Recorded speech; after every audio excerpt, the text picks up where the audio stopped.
ইনি হচ্ছেন একজন বিখ্যাত বাবা।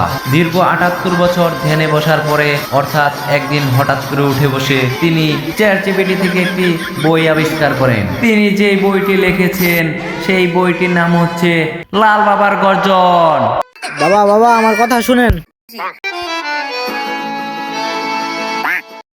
বাবা বাবা আমার ঘরে তো চাইল নাই, কয়দিন ধরে না খাই রয়েছি, আমার একটা সলিউশন দেন। কে হে তুই বৎস?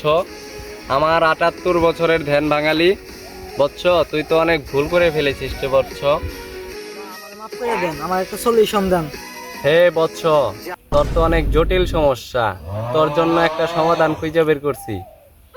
এই যে নে আমার নিজের হাতে লেখা বই লাল বাবার গর্জন, ঠিক আছে? এই বইটা তুই আজকেই নিয়ে যাবি। এই বইটার কোনো টাকা দিতে হবে না, কিন্তু হাদিয়া দিতে হবে। এটা আমি খাবো না, কিন্তু আমার ব্যাংক অ্যাকাউন্ট খাবে। হ্যাঁ, পেতে লেখান বৎস। নেন বাবা টাকা, নেন বাবা টাকা। কিরে বৎস, আমার এত দামি ৭২ বছরের ধ্যানের পরে এই বইটা আমি লিখছি, এই বইটার জন্য তুই আমাকে ১০ টাকা দিলি? নেন বাবা আরো টাকা। আচ্ছা দে বৎস, হালাই তো অনেক টাকা দিয়ে হালাইছে, হালাই তো মনে হইতেছে বুদাই। আমি তো ওরে ১০ টাকা ২০ টাকা দামের এক কয়টা পাতাই না একটা বই লেখছি, ২-৩ লাইনও নাইকে।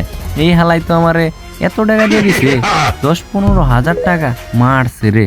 আচ্ছা বৎস, তুই তাহলে এই বইয়ের মতো কাজ করতে থাক। বইয়ে যা লেখা আছে তুই সফল হইতে পারবি ১০০%। এই বইটা লেখা আমার রাতের গর্জন, পৃষ্ঠা নাম্বার চুতলিংকং, লাল বাবা। কি লালের বই কিনে নিয়ে এলাম, বাবা টেয়ার আমার টেয়ারই নষ্ট। বাবার বই তো কিছুই নাই। তাই সবাই টিকটক বানাই গিয়া, বাবা যখন কইছে একটা না একটা বই স্টার্ট।